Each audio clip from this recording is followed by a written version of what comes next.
Well, hello there, friends. How are you?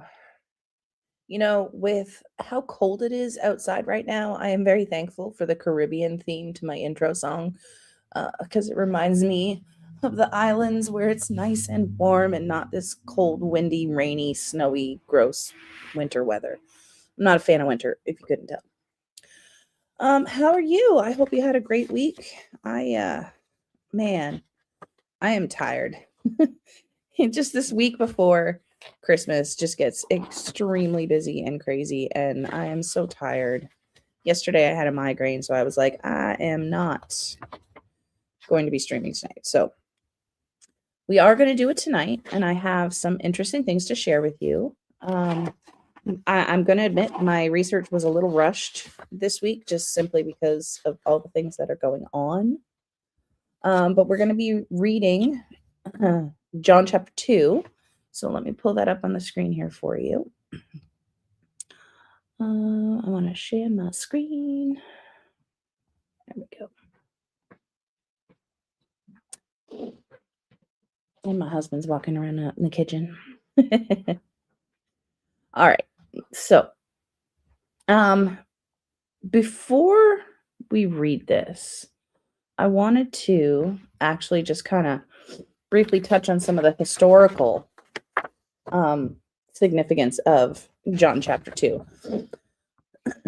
So I'm just going to read through my notes here just about John chapter 2, and then we'll read it together. So John chapter 2 records two pivotal events early in Jesus' public ministry. The first is the wedding at Cana, where Jesus performs his first public miracle. And then number 2, the cleansing of the temple in Jerusalem. So together, these events reveal Jesus' divine authority, identity, and mission, while setting the stage for growing belief and opposition. If you guys have a hard time hearing me, just let me know. Okay. So, 1, the wedding at Cana. So, in regards to historical and cultural context, weddings in the first century Jewish culture were major community events, often lasting several days. Running out of wine could have brought public shame upon the host family, and wine symbolized joy, blessing, and God's provision in Jewish tradition. So what happens? Jesus, his disciples, and his mother Mary attend a wedding at the Cana of Galilee. When the wine runs out, Mary brings the need to Jesus. Jesus instructs servants to fill 6 stone purification jars with water, jars typically used for Jewish ceremonial cleansing, and he transforms the water into wine of exceptional quality. So not just any quality, exceptional quality. Sorry, I think I'm also getting a little sick, so my nose is a little on the runny side. I apologize in advance. I don't mean to be sniffling in your ears. So the historical significance of this is that this is Jesus' first recorded miracle in John's gospel, referring to as a sign. The use of purification jars symbolizes the transition from the old covenant ritual law to new covenant grace. The miracle is performed quietly, known primarily by the servants and disciples. The result, his disciples believed in him, John 2:11. This event establishes Jesus as the divine source of joy, abundance, and transformation. So for the cleansing of the temple, the event takes place during Passover in Jerusalem when Jews from across the region gathered to worship. The temple was the center of Jewish religious life. Money changers and animal sellers were necessary for sacrifices, but their presence in the temple courts often involved exploitation and corruption. Jesus enters the temple and finds commercial activity taking place in areas meant for worship. He drives out the sellers, overturns tables, and declares, "Stop turning my Father's house into a market." Jewish leaders challenge his authority and demand a sign. Jesus says, "Destroy this temple and I will raise it again in 3 days." The leaders misunderstand, assuming he means the physical building. John clarifies that Jesus was referring to his body, foreshadowing his death and resurrection. So unlike the other Gospels, John places this event at the beginning of Jesus' ministry, emphasizing its theological meaning rather than strict chronology. Geez, I can read. I apologize. It asserts Jesus' authority over Jewish religious institutions. It introduces early conflict between Jesus and their religious leaders. And after the resurrection, the disciples recall this moment and understand its deeper meaning. John chapter 2 serves as a thematic foundation for the entire gospel. It reveals Jesus as the Messiah, as the Son of God, and the fulfillment of Jewish law and worship.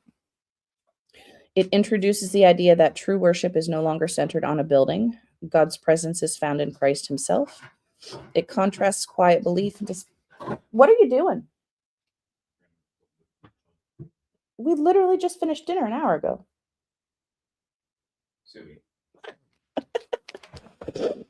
And it contrasts quiet belief, disciples at Cana, and public resistance, religious leaders in Jerusalem. So that was pretty interesting. I like looking at the history of things. So I'm always going to try and find what I can about the history of what it is that we're reading, what chapter of the Bible. So I'm going to read through the chapter now with you guys.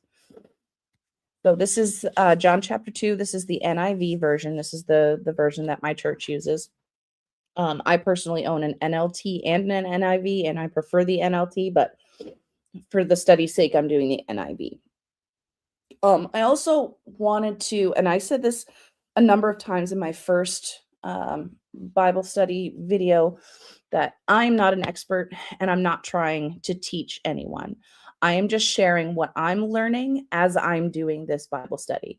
So if I get something wrong, if I misunderstand something, or I get some kind of concept wrong, or I misinterpret something, please, please, please feel free to let me know. Because I am all about learning, and that's what I'm trying to do with this. I'm not trying to tell anyone that this is the end all be all, or this is the correct way to view the Bible, the correct way to read the Bible. This is just what I'm learning as I'm reading.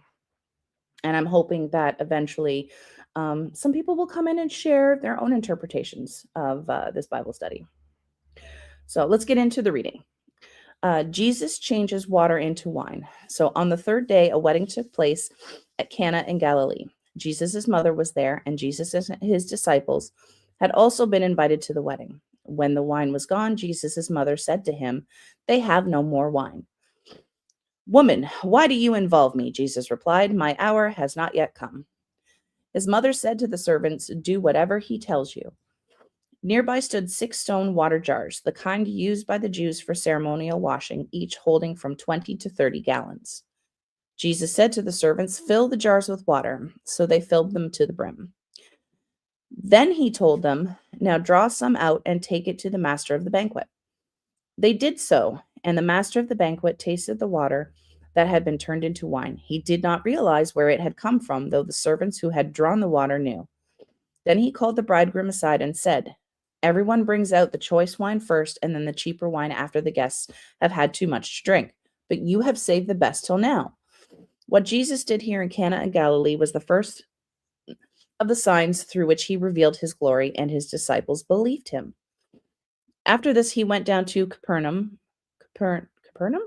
with his mother and brothers and his disciples. There they stayed for a few days. When it was almost time for the Jewish Passover, Jesus went up to Jerusalem. In the temple courts, he found people selling cattle, sheep, and doves, and others sitting at tables exchanging money. So he made a whip out of cords and drove all from the temple courts, both sheep and cattle. He scattered the coins of money changers and overturned their tables. To those who sold doves, he said, "Get out of here. Stop turning my father's house into a market." His disciples remembered that it is written, "Zeal from your house will consume me." Oh, zeal for your house will consume me. I apologize. The Jews then responded to him, "What sign can you show us to prove your authority to do all of this?" Jesus answered them, "Destroy this temple, and I will raise it again in 3 days." They replied, "It has taken 46 years to build this temple, and you're going to raise it in 3 days?" But the temple he had spoken of was his body. After he was raised from the dead, his disciples recalled what he had said. Then they believed the scripture and the words that Jesus had spoken. Now, while he was in Jerusalem at the Passover festival, many people saw the signs he was performing and believed in his name. But Jesus would not entrust himself to them, for he knew all people. He did not need any testimony about mankind, for he knew what was in each person. So, there is the chapter. Now, Some of the interesting things that I found is I was looking at images that represented John chapter 2. And I found some paintings from the 16th century that demonstrated the wedding of Cana and the cleansing of the temple. So we're going to take a look at which one here. We're going to look at the wedding of Cana first. Put that up on the screen. There you go. So this is a representation. This was an art piece that was painted by Paolo Veronese. I'm hoping I'm pronouncing that correctly. This is a representational painting that depicts the biblical story of the wedding at Cana, at which Jesus miraculously converts water into red wine. Executed in the Mannerist style of the late Renaissance, the large format oil painting comprehends the stylistic ideal of compositional harmony as practiced by the artists Leonardo, Raphael, and Michelangelo. We're leaving out poor Donatello. Sorry, I had to throw a Ninja Turtle reference into my Bible study there. So this was there's a lot going on in this painting. I am by no means an art expert, but I thought that it looked really interesting, and the history of it was really interesting as well. This was commissioned back in June of 1562. The Black Monks of the Order of Saint Benedict commissioned Paolo Veronese to release a monumental painting. So apparently it's a very large painting. To decorate the far wall of the monastery's new refectory designed by the architect Andrea Palladio at the San Gregorio, maybe it's Gregorio Monastery.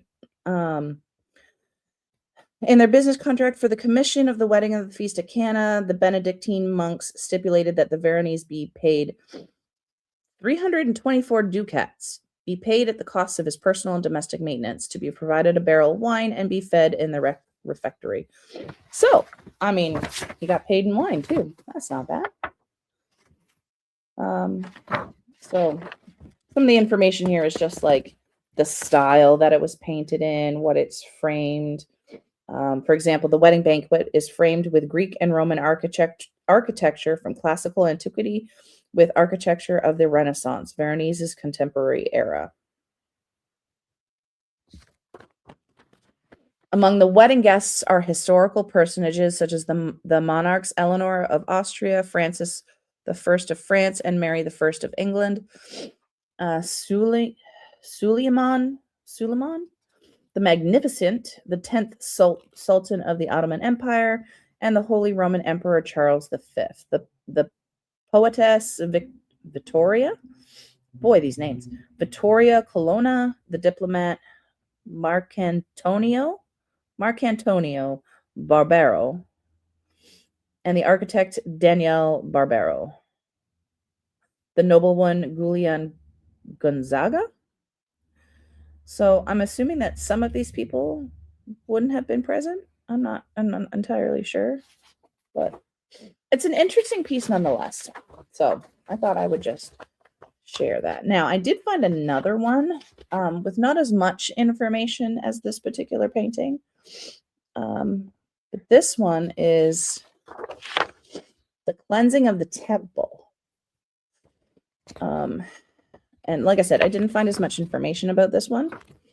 This one is called The Cleansing of the Temple, and it was painted by, where did I see his name?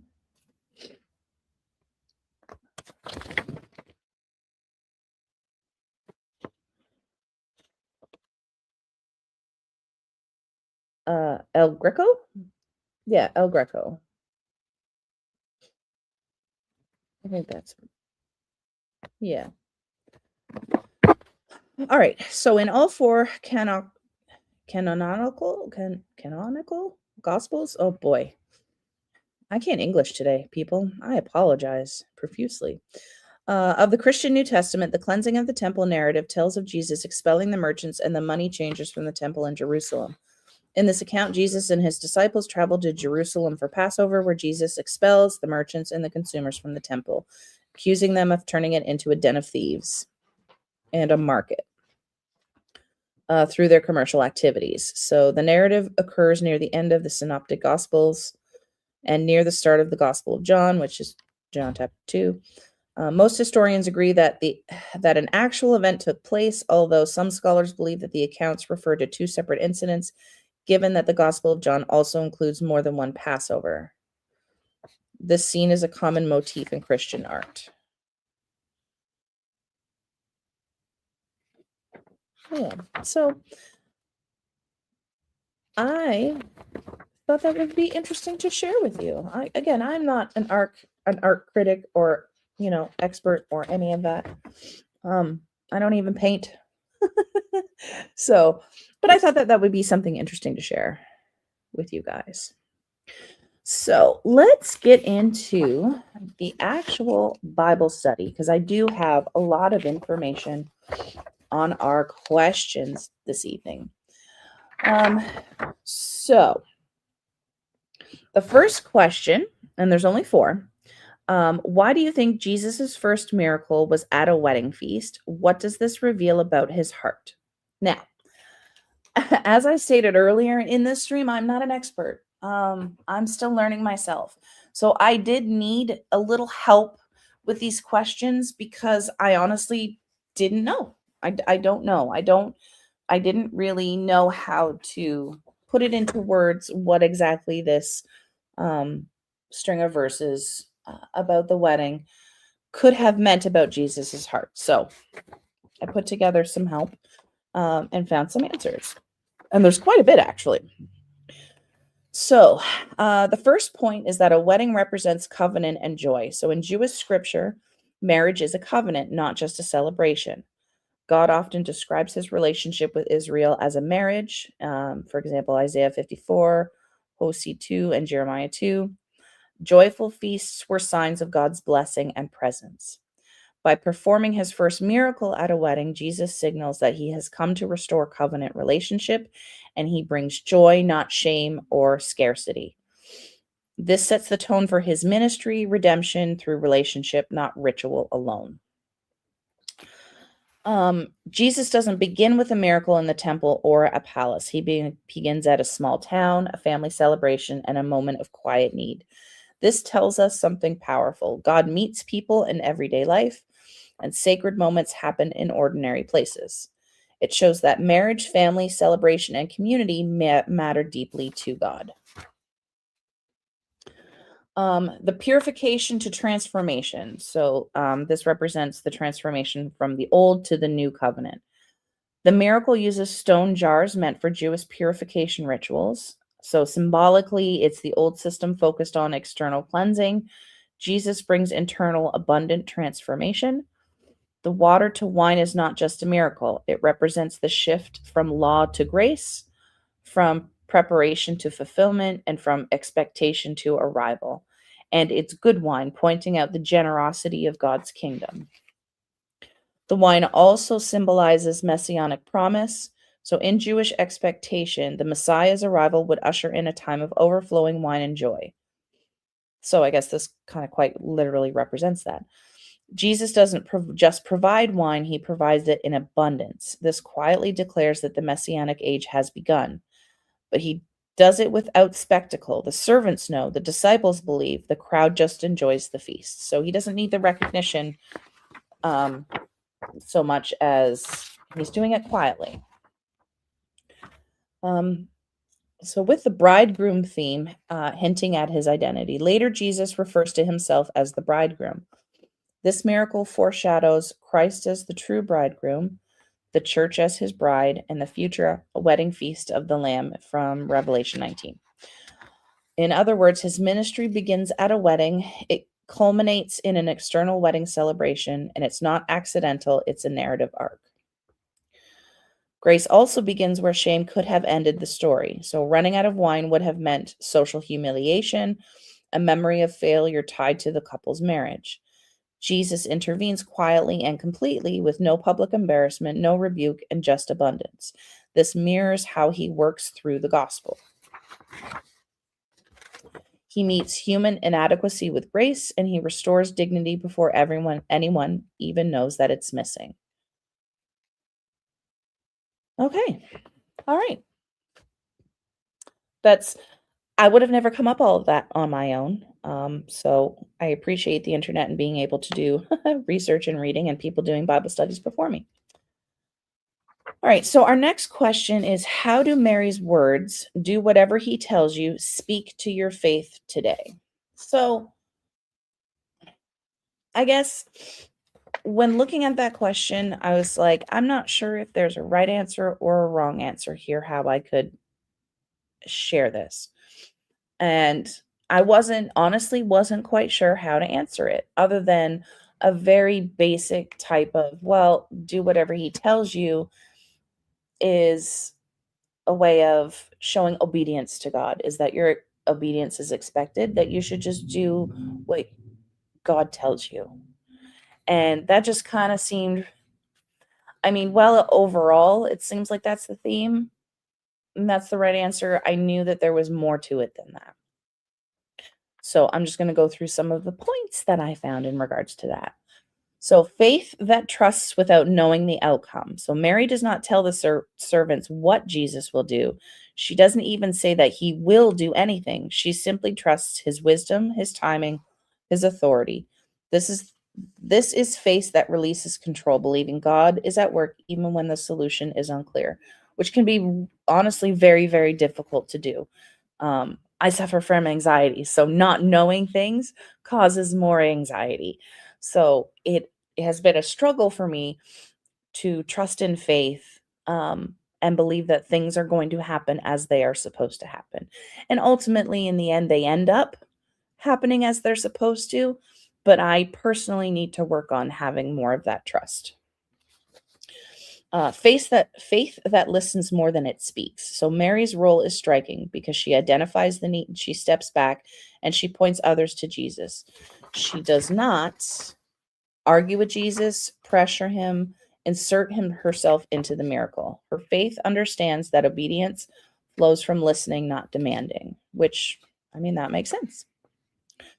Faith that submits to Christ's authority. Her instruction recognizes Jesus as the final authority.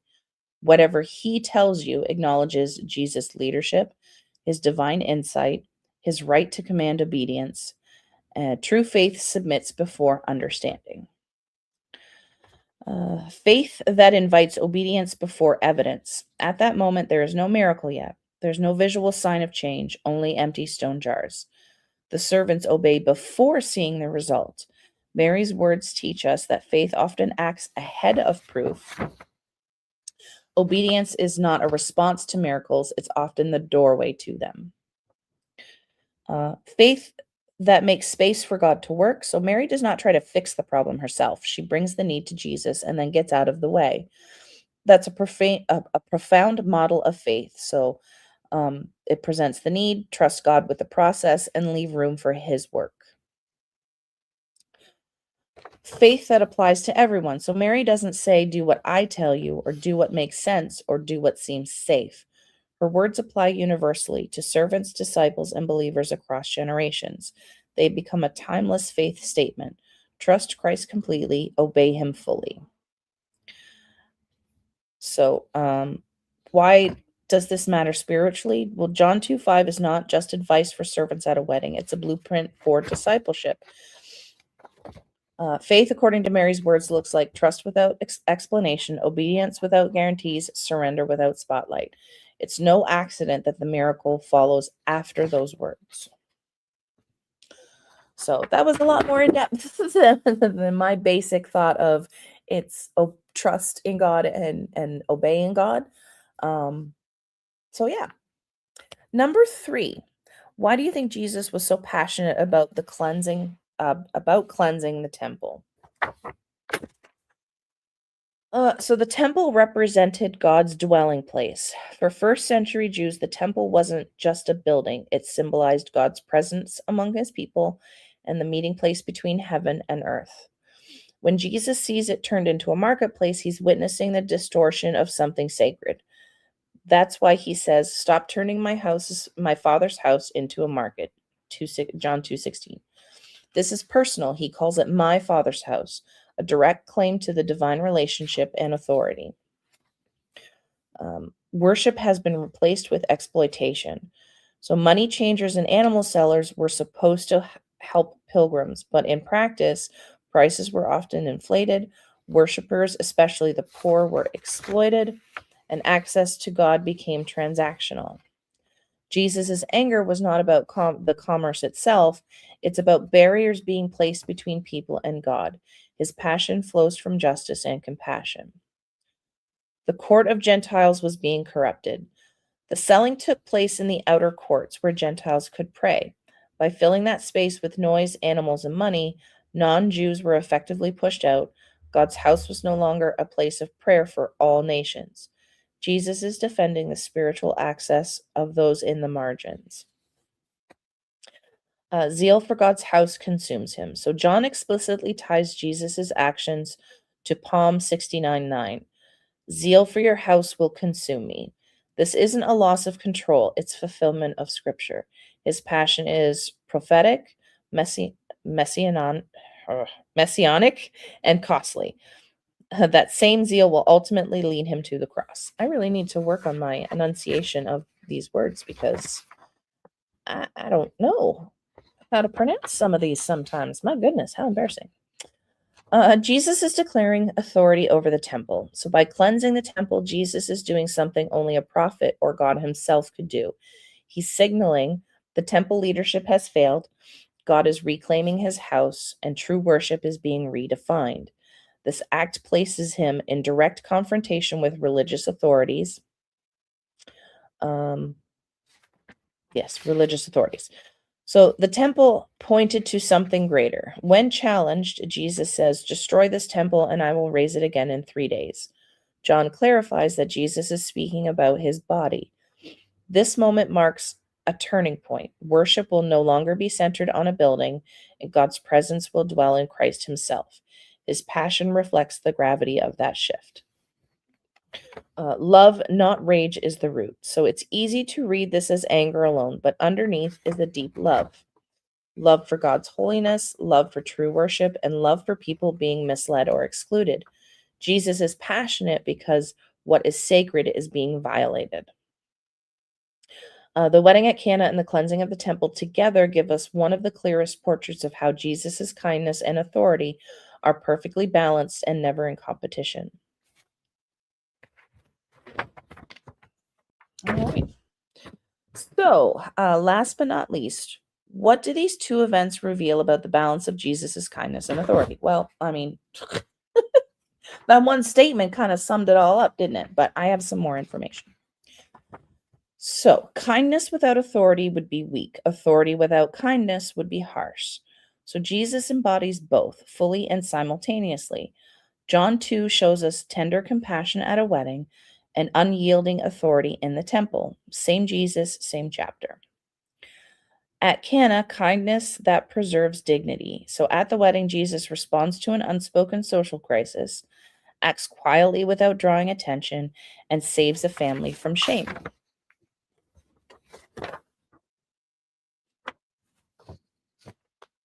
Here we go. Wrong page. That's why. And it provides abundance rather than the bare minimum. So this reveals his kindness. He cares about ordinary people. He intervenes gently and he gives generously.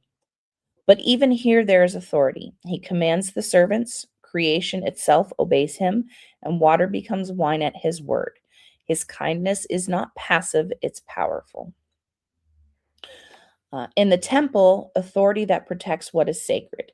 In the temple, Jesus confronts corruption, disrupts systems of exploitation, publicly asserts his right to act, and calls God my Father. This reveals his authority over religious institutions, over worship practices, and over sacred space. But this authority is not cruel, so he targets the systems, not the vulnerable. He restores the purpose of worship, and he defends access to God for all. His authority is protective, not oppressive. The same heart drives both actions. So what links these two moments? Love. Love that prevents humiliation at a wedding, and love that refuses to tolerate corruption in worship. So Jesus is gentle when people are vulnerable, and Jesus is fierce when holiness and justice are violated. That's not an inconsistency, that's discernment. Jesus is both host and judge. So in John 2, Jesus appears as the generous host who supplies overflowing wine and the righteous judge who cleanses the temple. This reflects a core truth about Christ. He provides abundance rather than, oh, that's the wrong page. Let me try again. So this reflects a core truth about Christ is that he welcomes with open arms and he confronts what destroys true relationship. Grace invites, truth corrects, and Jesus does both. So what does this reveal about God's character? Well, John is showing us that God's kindness is not permissive and God's authority is not abusive. Instead, kindness flows from authority, and authority is guided by love. Jesus does not choose between compassion and holiness. He holds them together perfectly. And a pattern for discipleship. For believers, this balance becomes a model to show mercy without abandoning truth, exercise authority without losing compassion, protect the vulnerable, and confront what corrupts worship and justice. So, if we can sum up all of John chapter 2, it reveals that Jesus is infinitely kind towards people and uncompromisingly authoritative toward anything that blocks a true relationship with God. So that was a lot to take in. I hope you enjoyed it. I apologize for such a short stream, and I'm glad we got a chance to cover all of the information that I found on John chapter 2. Obviously, next week we are not going to get a chance to do John chapter 3. It won't be until probably sometime the week after, possibly, just simply because I want us to try and stick to doing these on Thursdays, but obviously we can't do it next Thursday because of Christmas, and I will not be here. And we are also going up to Canada next weekend, so I won't be home and back in Pennsylvania until Monday. So we will kind of ride out the schedule as we can because it's going to be crazy over the next 2 weeks, but hopefully we can get set into a routine of doing these regularly once we get into the new year. But if you join me, I appreciate you. Thank you for being here. If this is something in the future that you would like to join in on more, please like and subscribe, hit the bell so that you don't miss any future videos. And I thank you so much for being here, and I hope you have a great week. If I don't stream again before Christmas, Merry Christmas, Happy New Year. I hope your family have a wonderful time and you stay safe and warm. All right, I love you all. Stay safe, make good choices. Bye, friends.